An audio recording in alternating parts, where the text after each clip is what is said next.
Today's webinar is on the outsourcing case study, South Australia Water. I'm the narrator, Colin. Hi there, my name is Hugh. I'm an analyst from NTU Consulting Group. This is Mark. I'm the governance consultant of SA Waters. Hello everyone, this is Henry, SA Waters IT Project Manager. I will start our agenda for today with an introduction. Next, we will touch on project perspective, business strategies perspectives, governance, and I will conclude the webinar at last. Over the years, SA Water was a government department and its scope contained managing the catchment areas, managing the retail building, and had a casting factory to make pipes. During the 1990s, the South Australia government outsourced its IT infrastructure and privatized SA Water.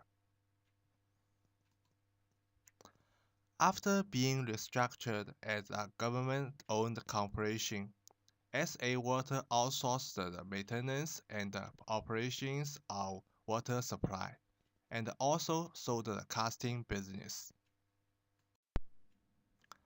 In the late 1990s, the government concerned about environmental issues and added water quality to the goals. Besides, the government also directed the corporation to become the more customer-focused, more commercial and export-focused water industry, supplying the high-quality water based on the water testing laboratory. So the government appointed a new CEO who structured the organizations along function lines with a separated business unit to manage the water testing laboratory. Among the whole functions, water technology was the core one. It linked the economic development and procurement, assisted water services, and managed information service unit, and Australia Water Quality Center. For such an important function, what activities were carried out by SA Water IT department to develop and improve its services? Next, Henry will introduce this in detail. Thanks Colin. Hello everyone, this is Henry, SA Waters IT Project Manager. I will be talking about SA Waters IT movement and strategies from project management perspective. Firstly, let's look at SA Waters IT project history. SA Water had a history of poor IT performance and specifically lots of incomplete IT projects. This record did not encourage the whole company to move toward IT. In fact, business units were trying to bypass IT functions in order to mitigate their risk. Moreover, IT infrastructure was unable to cope with government's new direction to provide high. In 1999, David Johnston appointed as company's new CIO. He introduced the concept of business-focused IT and set out to raise the IT profile throughout the whole organization. Set the goal to demonstrate that IT could deliver benefit to their business as a whole. With his vision, he closed most of uncompleted IT projects and proposed a major upgrade for their IT infrastructure, which include the network upgrade, new email system upgrade, and the upgrading of existing PCs, with the hope to build up a platform for future value-creating IT application. Next, let's understand more about how Johnston realized his goal from IT projects. To achieve Johnston's goal, he restructured IT divisions by renaming it to Information Services, with the mission to deliver right information at the right time to the right destination, regardless of the location. He also proposed a new IS model with three different objectives. First is IS understand business. This hook up their existing IT with their core business unit. Secondly, business owns both information and assistance. This makes sure that the IT is their supporting element to their core business. And lastly, IS is the contributor to the business strategies. So next, Johnston created 3 new structures to support his direction of movement. First committee, Information Services Executive Committee, a group of senior executives and 2 independent external consultants. The purpose was to focus on business issues and ensure that the top team was committed to and is satisfied with the project delivered on their behalf. The second committee is Project Governance Office. The members include the project managers, and the purpose is to deliver assistance to business unit manager to maximize the success of IT project through the application of endorsed method, tools, and the techniques. The last committee is Project Board. The board consists of project sponsor, a senior supplier representative, as well as the user representative. The project board initiate the project, authorize each stage, give advice, close the project, and conduct frequent project reviews. Other than that, they also adopt Prince2 methodology and a framework as a standard and a guideline to assist their overall project management. To adopt Prince2, SA Water's project manager have to complete professional training and receive certification. The training company also kept SA Water's Prince2 documentation up to date to satisfy and give support to their business needs. They also establish the process which cross project and business interface to ensure that the business to monitor and control a project. Other than that, they also set up a knowledge management system to assist project manager. The project manager review this knowledge base before starting a project and was responsible for updating it before and closing a project. With all those IS implementation and the project that they have already carried on, it create positive impact on SA Water's business. Let's hear from business expert Hugh. What are the benefits that SA had delivered from business perspective, especially for water scope project? Thank you, Henry. While looking either from SA Water as a whole, or particularly the water scope project, in my opinion, the brief Johnston brought to SA Water was largely effective, although there's still a lot of room for improvement.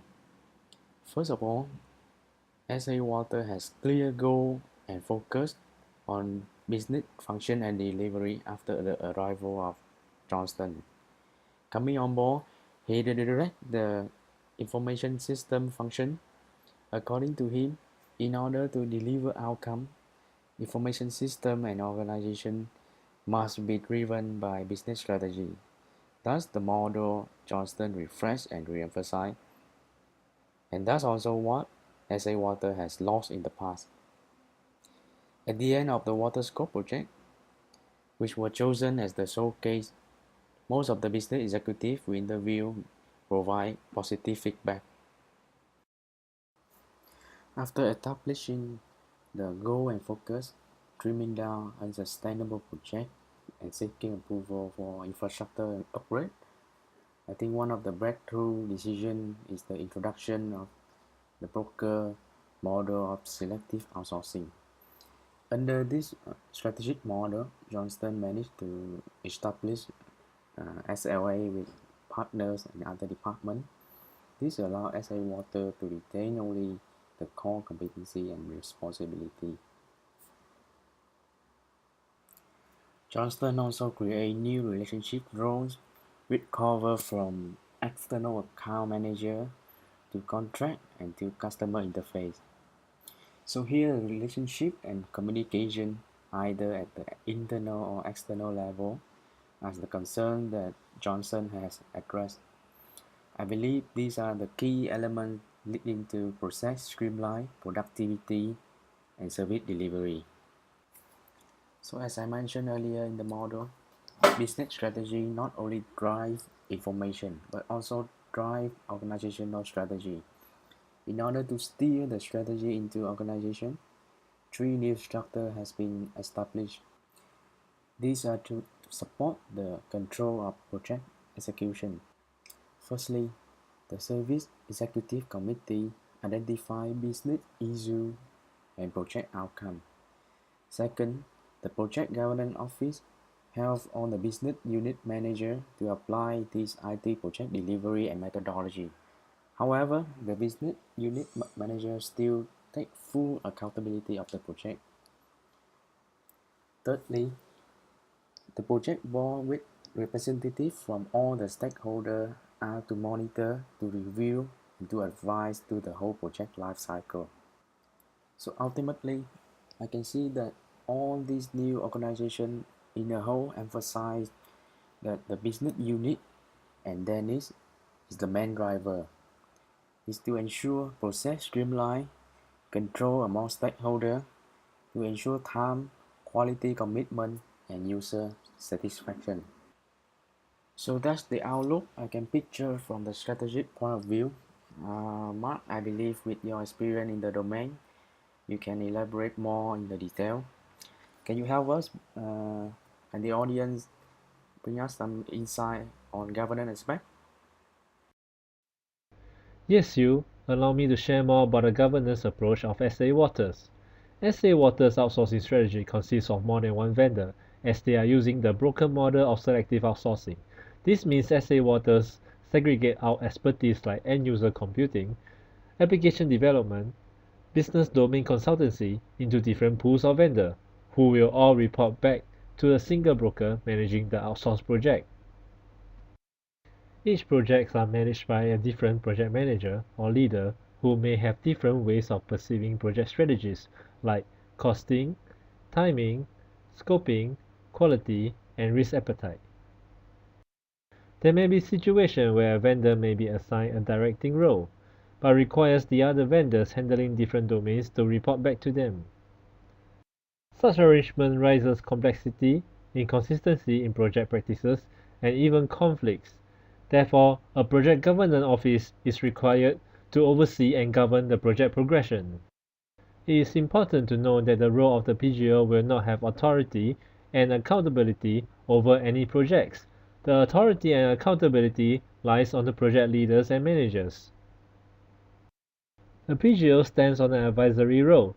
It helps consolidate progress reports gathered by the respective project managers and identify gaps between each project. From these gaps, the PGO will be able to set in place and ensure the carrying out of project policies, guidelines, best practices, and the standardization of project methodologies. The PGO will also encourage sharing of tacit knowledge between the project managers, helping each of them adopt a better approach to handle projects. The PGO will also handle conflict mitigation between vendors who are working together in the same project. As vendors' practice differs from each other, conflicts and misunderstandings will bound to arise. The PGO will then play the fair government who will be the go-between for the vendors. The presence of the PGO is very important in SA Water's outsourcing strategy. Without a governing body in a complex project environment, especially one that involves multi-vendor and stakeholders, it will be very difficult to come to a consensus between teams. This governing body not only acts as the policymaker, guideline advisor, and standards creator, but it is also taking a critical role as a mediator of conflict resolution. Without a PGO, in a multi-vendor environment, project stakeholders may find it difficult to come to an agreement on disputes. This is why it is critical to have a form of project governance in any organization. Thanks, Mark. In conclusion, SA Water case study shows the management challenges in aligning IT with business objectives in the government company.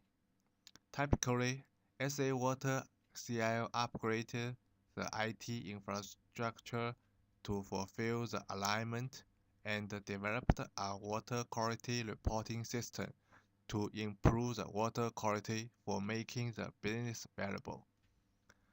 CIO also applies the outsourcing broker module to manage multiple vendors, which reviews the capability of IT function to deliver business value.